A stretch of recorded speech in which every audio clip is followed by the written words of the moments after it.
저와 여러분이 함께 보실 하나님 말씀은 골로새서 3장 12절부터 17절까지의 말씀입니다. 골로새서 3장 12절부터 17절까지의 말씀.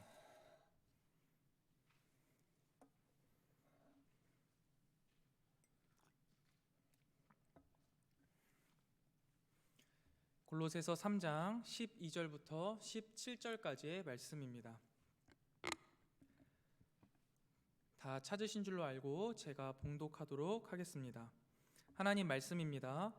그러므로 너희는 하나님이 택하사 거룩하고 사랑받는 자처럼 긍휼과 자비와 겸손과 온유와 오래 참음으로 옷 입고, 누가 누구에게 불만이 있거든 서로 용납하여 피차 용서하되 주께서 너희를 용서하신 것 같이 너희도 그리하고, 이 모든 것 위에 사랑을 더하라.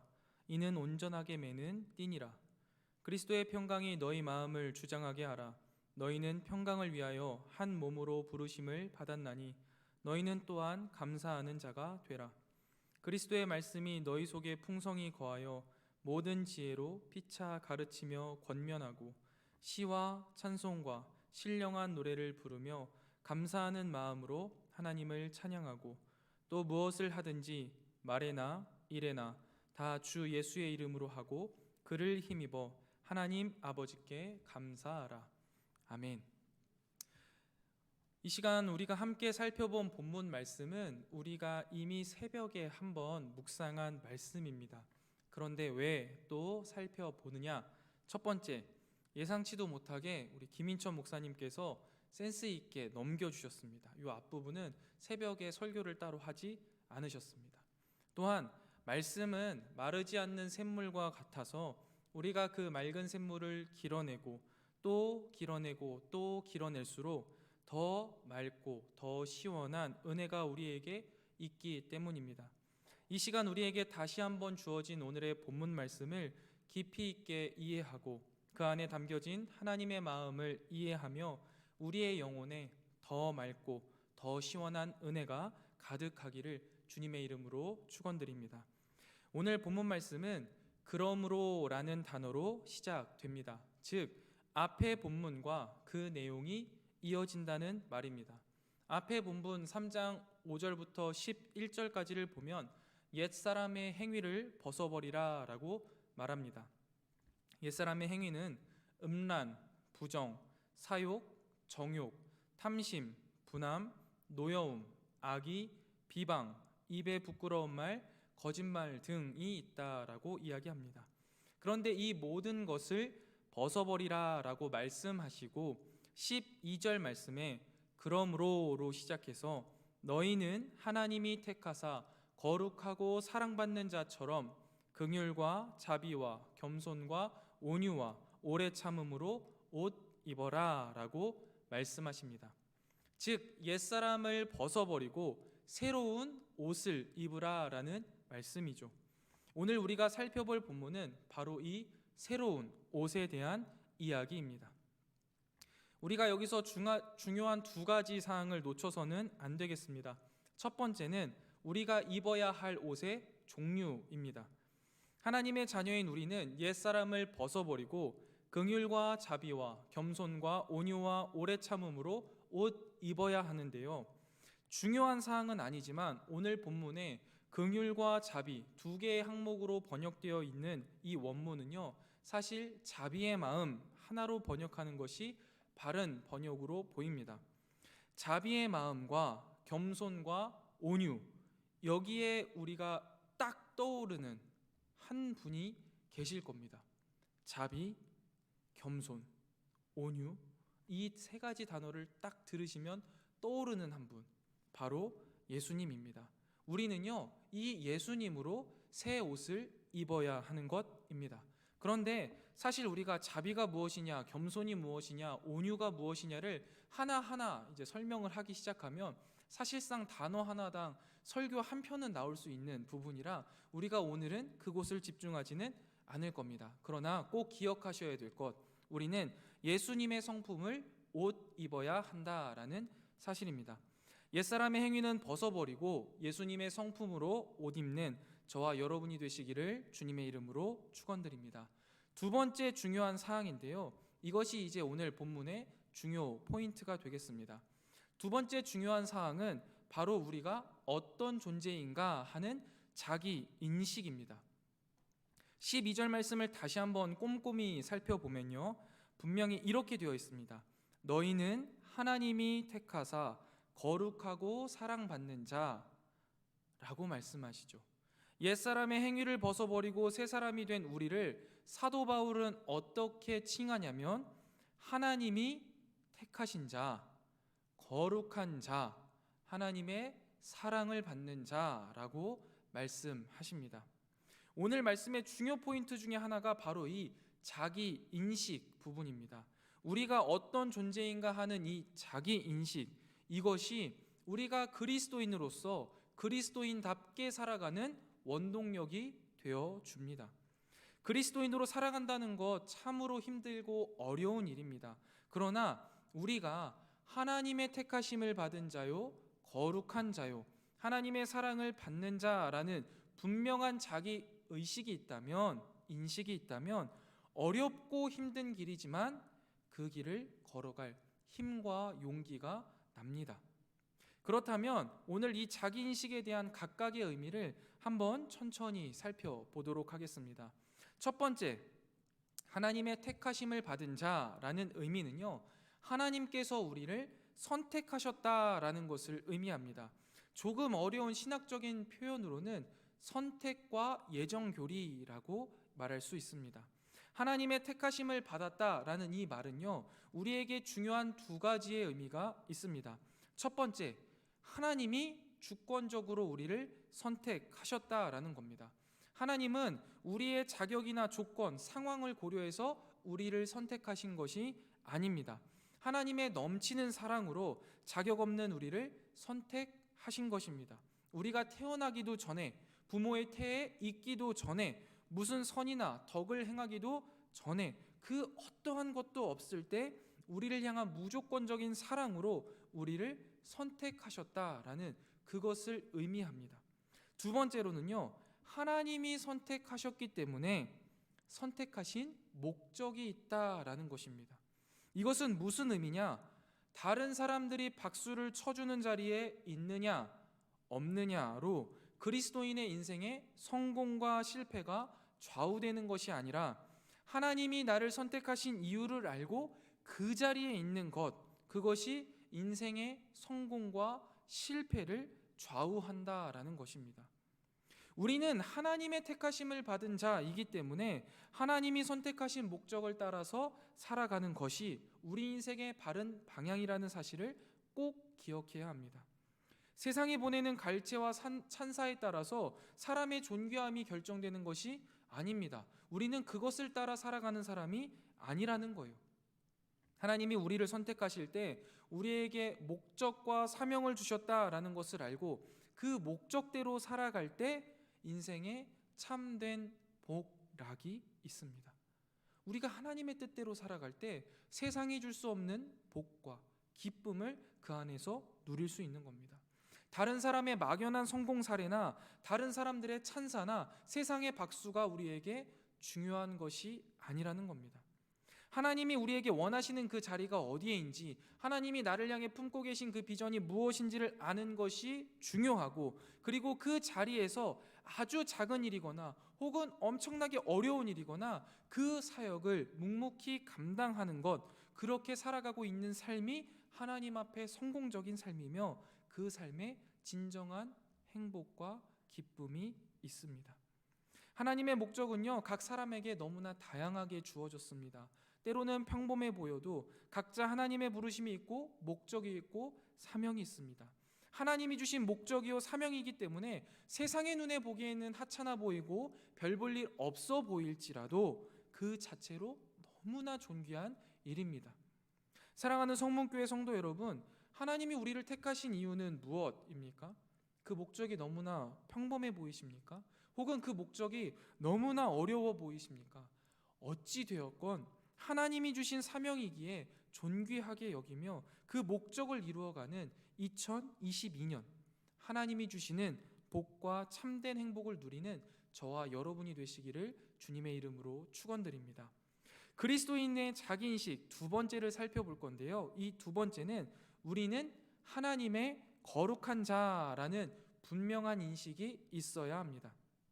이 거룩함은요, 우리가 이루어가는 것이 아닙니다. 하나님이 우리를 거룩한 자로 불러주셨기 때문에 우리는 거룩한 것입니다. 거룩하다라는 것의 제일 중요 포인트는 무엇이냐면 구별입니다. 성도는 성적으로 문란하고 부도덕하며 정욕을 한껏 부추기는 이 세상 가운데에 정결하게 살도록 부름받은 사람들입니다. 세상과 구별되어야 한다는 것이죠. 요즘 세상이 얼마나 성적으로 문란한지 모릅니다. 핸드폰으로 인터넷을 검색하다가 조금만 잘못 눌러도 대번에 성적으로 문란한 것들이 막 튀어나오기 시작합니다. 또 얼마나 부도덕합니까? 점점 세상에 도덕의 기준이 없어집니다. 그저 내가 좋은 대로 하는 것이 마땅하다라고만 생각해요. 그러면서 정욕은요, 한껏 부추깁니다. 내 맘대로, 내 뜻대로 사는 것이 당연하고 가족도, 친구도, 공동체도 더 이상 중요하지 않습니다. 내가 제일 중요한 시대, 나의 정욕이 가장 중요한 시대를 우리는 살아가고 있습니다. 그런데 이러한 세상 속에서 하나님이 우리를 정결하게 구별된 모습으로 살아가도록 너희는 거룩한 자다라고 불러주셨습니다. 제가 처음 신학교에 입학하고 나서 은퇴를 앞둔 한 노 교수님이요, 수업 시간마다 가끔씩 이렇게 한마디씩 충고를 해 주셨습니다. 어떤 내용이었냐면요, 이 동네 사람들은 총신대학이 어떤 대학인지 다 안다. 너희가 총신대 입구에서 걸어 올라오고 있는 것을 보면 사람들이 총신대 학생들인 줄 다 안다. 그렇기 때문에 너희는 총신대 입구에서 내리는 순간부터 걸음걸이도 단정히 하고 어른들을 만나면 인사도 잘해라. 품행을 늘 단정히 해라. 이런 이야기. 혹은 주변 식당에서 식사를 할 때도 목소리를 크게 하지 말아라. 거친 언행은 삼가라. 그리고 혹시 바빠서 택시를 타고 올라올 경우가 생기거든 예의 바르게 행동하고 거스름 또는 받지 말아라. 이런 아주 소소한 것들을 이야기해 주시면서 이제 우리에게 항상 독려해 주시고 격려해 주셨어요. 그냥 듣고 지나갈 수 있는 내용인데 왜 제가 아직까지 기억하냐면 늘 마지막에 같은 메시지로 마무리를 하시는데요. 무슨 말씀을 하시냐면 너희는 총신의 얼굴이자 하나님의 얼굴이다 라고 꼭 마무리를 지으세요. 그래서 그렇게 살아야 한다라는 거예요. 그 노교수의 마지막 한마디, 너희는 총신의 얼굴이자 하나님의 얼굴이다. 이 말 하나에 대학교 4년, 대학원 3년, 학교 주변에 도착하면 제일 먼저 하는 게 옷매무새를 다듬는 겁니다. 그리고 평상시에 동네에서 인사도 안 하다가 그 주변만 가면 어른들을 만나면 인사하게 되는 거예요. 혹여나 내가 실수하지 않을까, 식당에 가서도 조용히 밥 먹고 조용히 나옵니다. 왜 그럴까요? 나는 우리 대학교의 얼굴이야. 나는 하나님의 얼굴이야. 그러니까 먹칠하면 안 돼 라는 마음으로 살아가게 되는 겁니다. 여러분, 그런데요, 하나님이요, 우리 모두를 뭐로 부르시냐면 너희는 거룩한 자다라고 불러주셨습니다. 그렇다면 우리가 우리 삶에 이 거룩을 위하여서 구별되고 단정하고 정결하게 살아가는 것 너무나 당연한 이치 아니겠습니까? 하나님께서 우리를 거룩한 자라고 불러주셨을 뿐만 아니라 성령 하나님을 통하여서 우리가 거룩한 자로 살아갈 수 있도록 늘 끊임없이 도우시는데 우리가 거룩한 자로 살아가지 못할 이유가 무엇이 있겠습니까?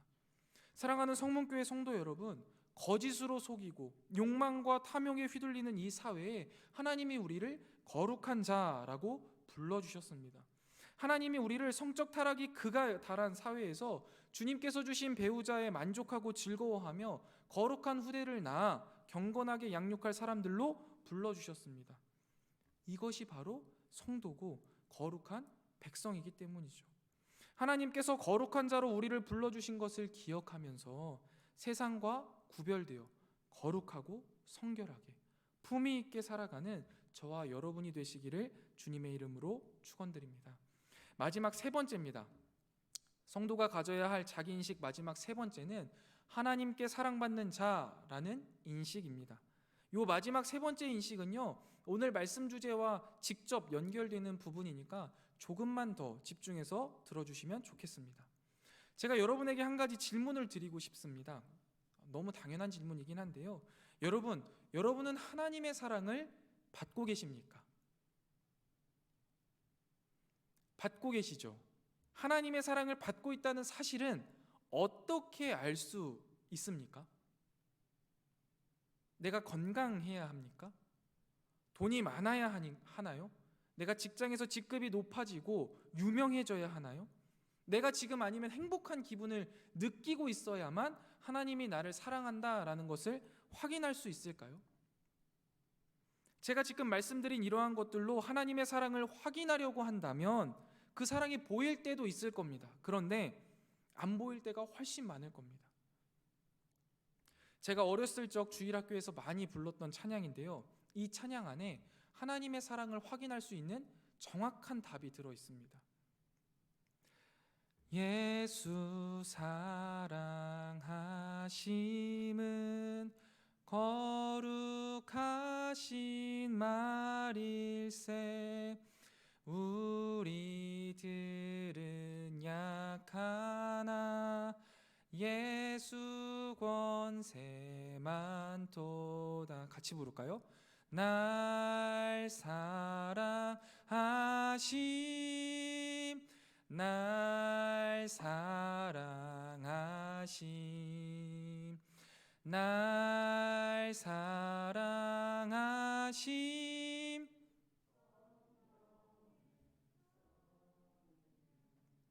아멘. 내가 하나님의 사랑을 받고 있다라는 그것, 우리가 어떻게 확인할 수 있습니까? 하나님의 사랑은 성경을 통해서 확인하는 겁니다. 성경을 통해서만 우리가 확인할 수 있어요. 사랑하는 성문교회 성도 여러분, 우리가 이 하나님의 사랑을 성경을 통해서 확인하지 않고 자꾸만 내 주변의 상황이나 여건이나 내 기분이나 바깥에서 찾으면요, 실수하고 실패합니다. 하나님의 사랑을 찾는 것에 실수하고 실패해요. 그런데요 여러분, 성경을 통해서 찾으면요 결코 실패하거나 실수하지 않습니다. 사랑하는 성문교회 성도 여러분, 혹시 우리 가운데 하나님이 날 사랑하시는 것 같지가 않아, 너무나 마음이 우울하고 힘드시다면 지금 당장 성경을 펴서 아무 곳이나 읽으셔도 됩니다. 그 곳을 어느 곳을 펴서 읽으시던 간에 그 가운데 하나님이 당신을 사랑한다는 그 메시지가 가득 담겨 있어서 성경을 조금만 읽다 보면 하나님이 나를 사랑하시는구나 라는 확신을 가질 수 있다라는 사실을요 저는 믿어 의심치 않습니다. 이거예요 여러분. 저는 하나님의 사랑을요 제가 너무나 많이 받은 사람이라는 걸, 이곳에 있는 그 누구보다 하나님의 사랑을 듬뿍 받고 있다는 사실을요 저는 확신합니다. 왜요? 제가 뭔가 잘나서 그럴까요? 아닙니다. 잘난 거 하나 없는 사람이지만 매일같이 말씀을 읽고 또 읽으면 그 말씀 가운데요 하나님이 진영아 내가 너를 너무나 사랑한다 라는 메시지를요 매일매일 듣기 때문에 저는 하나님이 저를 사랑하신다는 사실을 확신할 수밖에 없습니다. 말씀 묵상 기초반 과정이요 올해 2기수가 진행됐거든요. 그리고 끝난 지가 꽤 됐는데도요 여전히 말씀을 매일같이 묵상하고 서로 말씀 묵상한 것들을 나누고 있습니다. 많은 교육생분들이요 한 40분에서 50분 정도 되시는데 많게는 하루에 50명, 50개, 막 적게는 2, 30개가요 매일 답글이 달리고 말씀을 나누십니다. 저는요 그 밴드에서 이제 진행을 하고 있는데 그 밴드 댓글들만 봐도요 너무너무 행복해요. 와, 우리 하나님이 이렇게 일하시는구나. 하나님이 우리 말씀 묵상 1기, 2기 분들을 이렇게 사랑하시는구나. 아, 하나님이 우리 가운데 이렇게 은혜를 베푸시는구나 라는 확신이요 너무 많이 들거든요. 사랑하는 성목교회 성도 여러분, 우리는요 분명히 성경이 말하고 있어요. 하나님의 사랑을 받은 자래요. 여러분도 이것을 확신하십니까? 그런데 이 확신이 어디에서 기인해야 합니까? 바로 말씀입니다. 매일같이 말씀을 읽고 또 읽으시면서 나는 하나님의 사랑을 받은 자다라는 확신 가운데 기쁨과 행복과 만족감으로 하루하루를 살아가시는 저와 여러분들이 되시기를 주님의 이름으로 축원드립니다. 그러고 나서 드디어 오늘 설교의 결론이자 본론입니다. 우리가 이렇게 자기에 대한 자기 이해, 나는 하나님이 택하신 사람이야, 나는 거룩한 사람이야, 나는 하나님께 사랑받는 사람이야 라는 것이 확실해지면 우리에게 나타나고 또는 우리가 해야 하는 것이 있습니다. 오늘 본문 말씀 13절인데요 뭐냐면 용납과 용서입니다.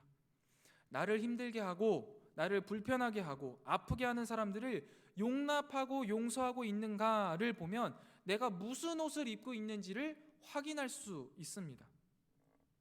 하나님을 믿는데 나를 힘들게 하고 불편하고 아프게 하는 사람들을 용서하고 용납하지 못한다. 나는 여전히 옛사람을 옷 입고 있는 겁니다. 용납이라는 것은요, 우리를 해코지하는 사람을 참고 받아들이는 거예요. 용서라는 것은 그들이 한 나쁜 일을 참고 잊어버리는 겁니다. 이렇듯 하나님의 백성이 자기에 대한 확실한 이해를 갖고 나면 드러나는 특징은요, 바로 용납과 용서입니다. 주님의 백성으로 살아가는 첫 번째 관문이 바로 이 용납과 용서라고 말할 수 있습니다. 골로새서 1장을 우리가 살펴봤을 때요, 하나님이 우리를 위하여서 하신 일들 중에 가장 먼저 언급한 게 뭐냐면 속량이라는 겁니다.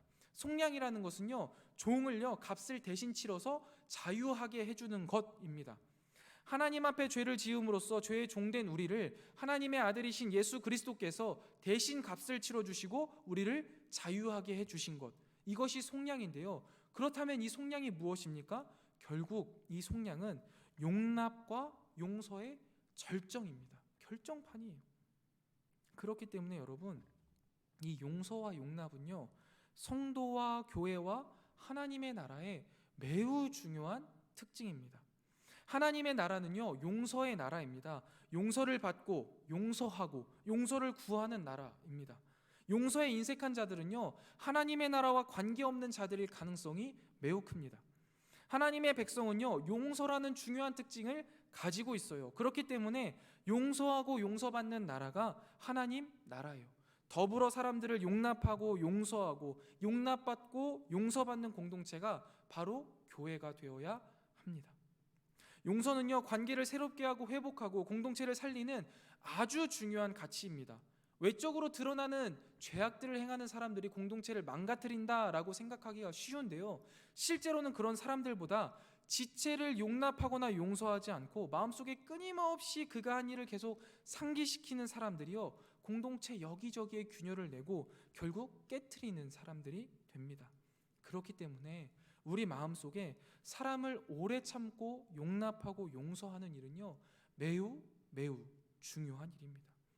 교회 안에는요, 끊임없이 용서하고 용서받는 일들이 계속해서 지속되어야 한다라는 것이죠. 성도란 예수님을 믿는 순간 하나님으로부터 용서를 받았고 일상에서 용서를 받으며 사는 사람 뿐만 아니라 받은 용서를 통해 다른 사람들을 향해 끊임없이 용서하는 사람을 성도라고 말할 수 있습니다.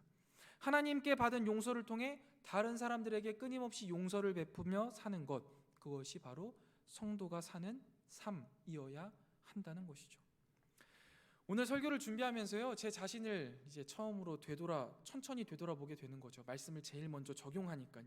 그런데요, 여러분, 제 안에도 여전히 용납하고 용서하기가 너무 어려운 사람이 딱 한 명 있습니다.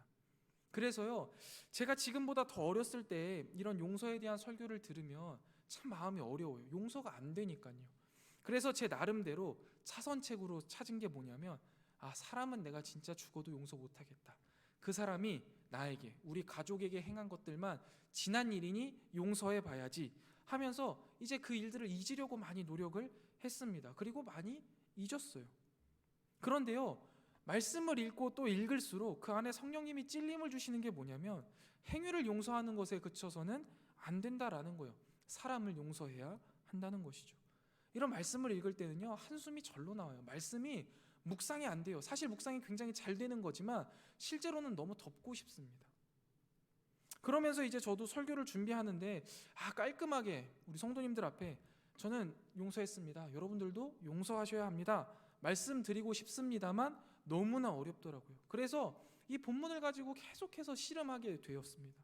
씨름하고 또 씨름을 하다 보니까 13절 하반절 말씀이 제가 용서할 수밖에 없게 저를 무릎 꿇게 만들었습니다. 13절 하반절 말씀입니다. 주께서 너희를 용서하신 것 같이 너희도 그리하고. 그렇습니다. 우리가 하나님에게 행한 그 모든 죄악들로 인해 우리는요, 하나님을 배신했고 하나님과 나 자신을 스스로 단절시켰습니다. 그런데 하나님은요, 그 아들을 죽이시면서까지 우리를 용서하셨어요.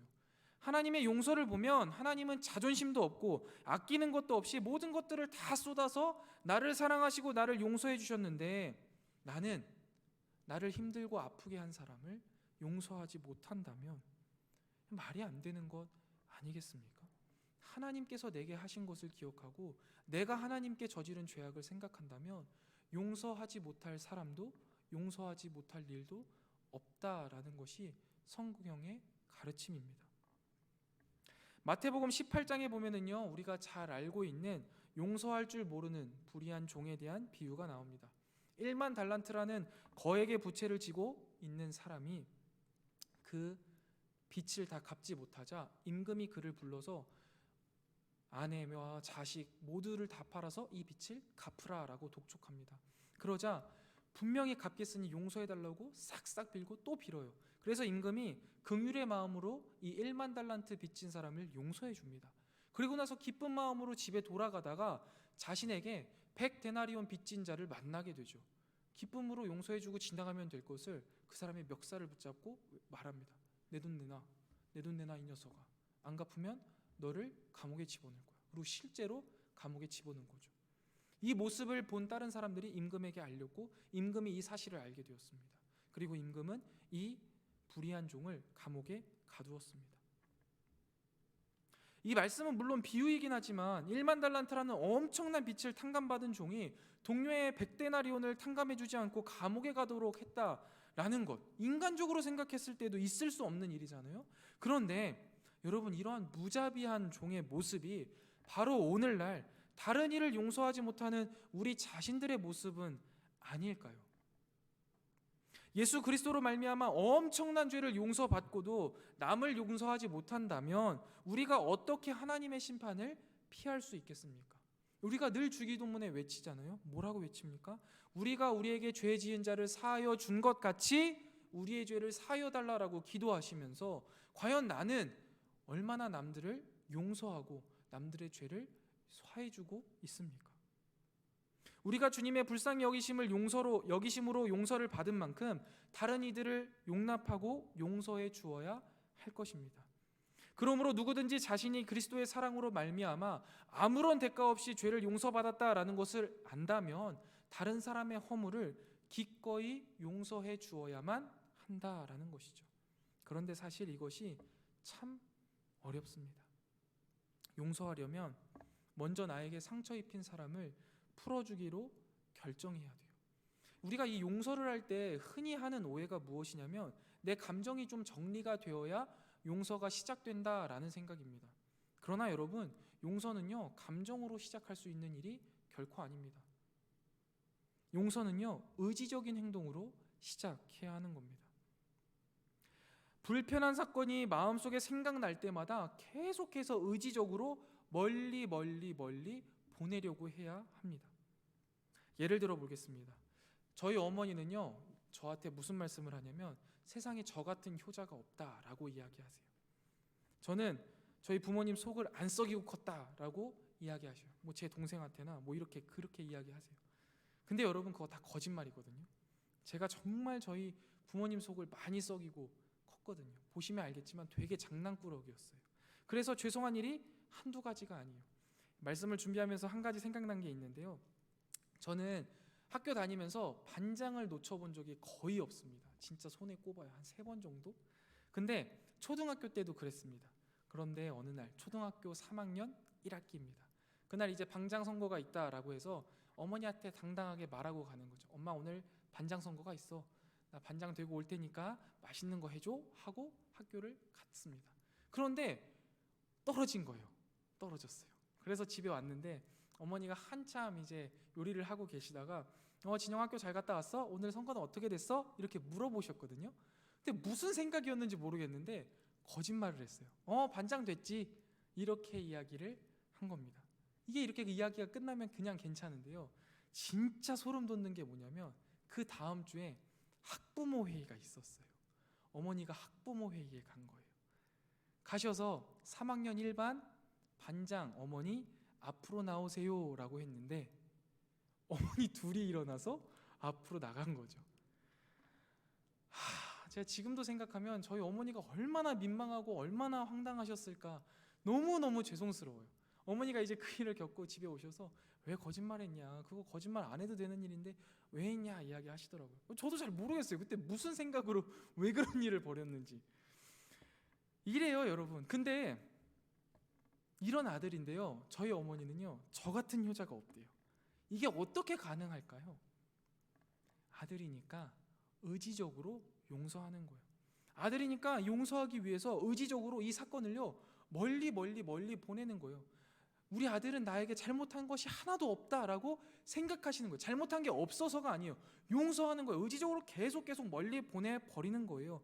그래서 이 과정을 통해 이 사건들이요 점점 내 삶에 영향력을 잃게 되고, 더 이상 그 일로 인하여서, 그 일과 그 사람으로 인하여서 마음을 아파한다거나 마음이 상하는 일이 없어지는 거예요.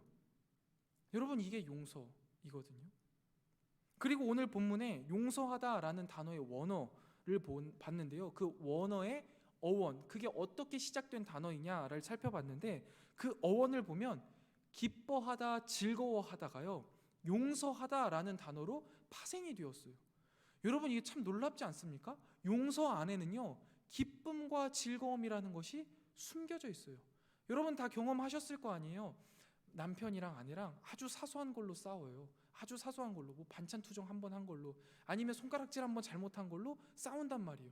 근데 그것을 풀지 않으면요 그 안에 기쁨과 감사가 없습니다. 행복이 없어요. 그런데 한마디잖아요. 미안해, 내가 그때 실수했네. 아 미안해, 내가 말이 헛나왔어. 한마디만 하면 벌써 웃음이 피식 나와요. 그리고 그 가정에 기쁨과 행복이 있단 말이죠. 그런데 우리는요 그거를 잘 못해요. 그거를 잘 못합니다. 그런데 여러분, 우리가 이러한 의지적인 도전을 가지고 용서를 할 수 있습니다. 용서를 해야 되고요. 그런데요 여러분, 이 용서는요 그나마 쉽습니다. 어떻게 하면 할 수도 있을 것처럼 보여요. 그런데 마음속으로 용서를 해주는 것만으로는 충분하지 않다라고 오늘 성경이 말합니다. 오늘 본문 말씀의 마지막이자 오늘 말씀의 결론이에요.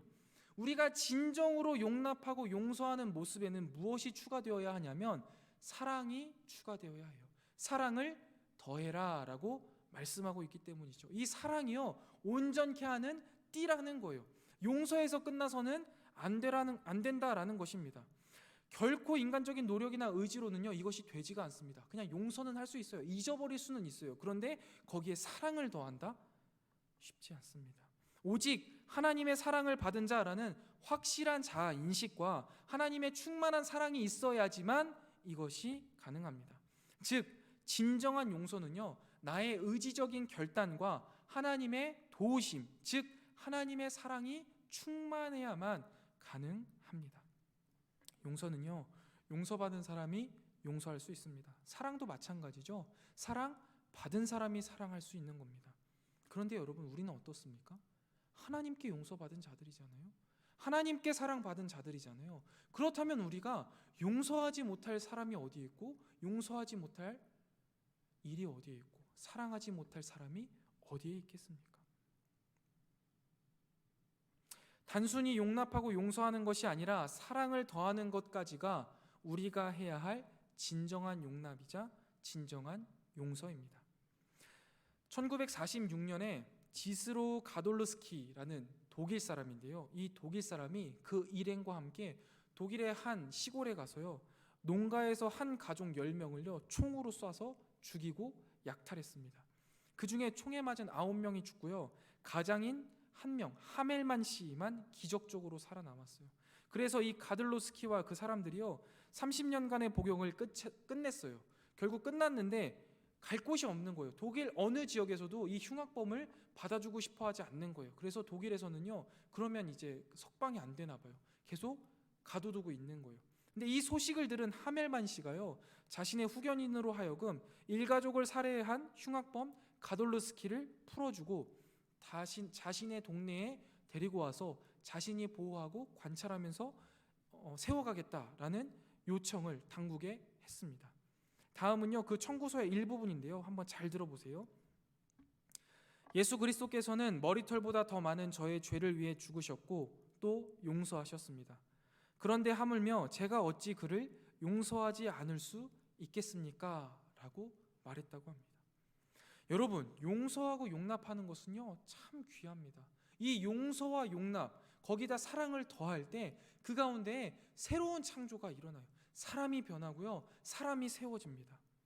그러나 용서한 후에 다시는 만나지 않으려고 하는 것, 이것은요, 아무런 창조를 만들어내지 못합니다. 거기에서 끝이에요.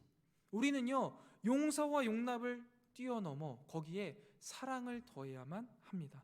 사랑을 통해 완전함으로 이끄는 띠로 묶여집니다. 사람을 불쌍히 여기는 긍휼과 그 불쌍한 사람의 형편과 처지를 바꾸어 주려는 자비는 정말 귀해요. 그런데 그냥 불쌍한 마음으로 뭔가를 툭툭 던져주고 만다면 그것은 불완전한 것입니다. 그 안에 사랑을 더해야지만 온전할 수 있습니다.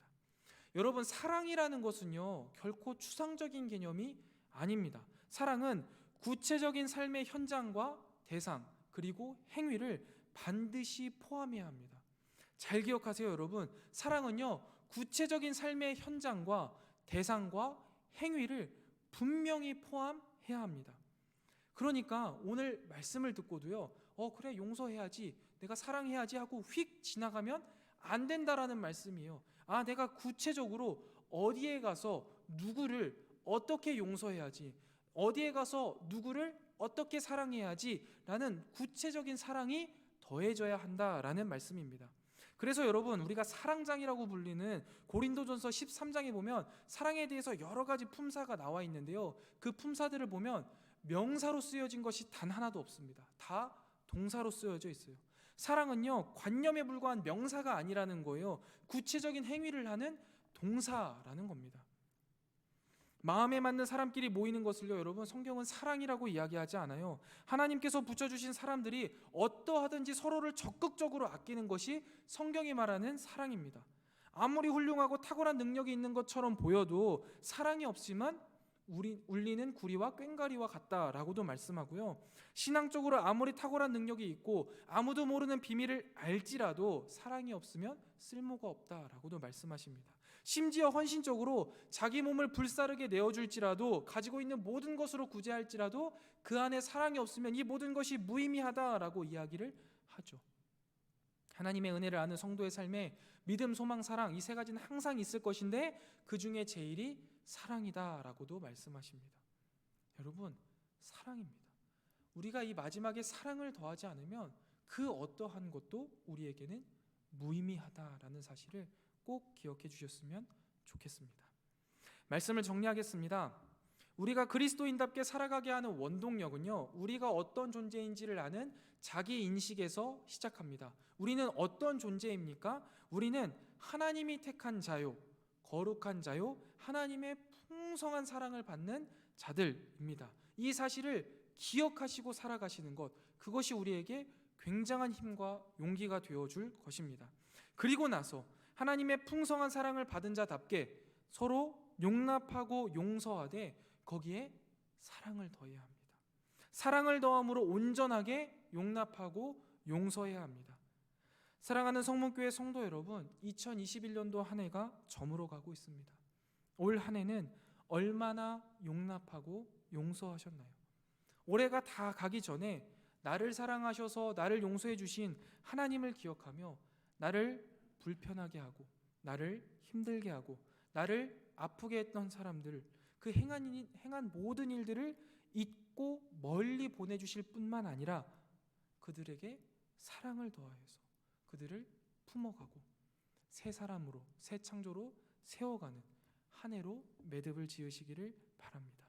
이러한 삶의 변화들을 함께 누리고 용서하고 용서받는 사랑이 풍성한 우리 성문 공동체가 되기를 주님의 이름으로 축원드립니다.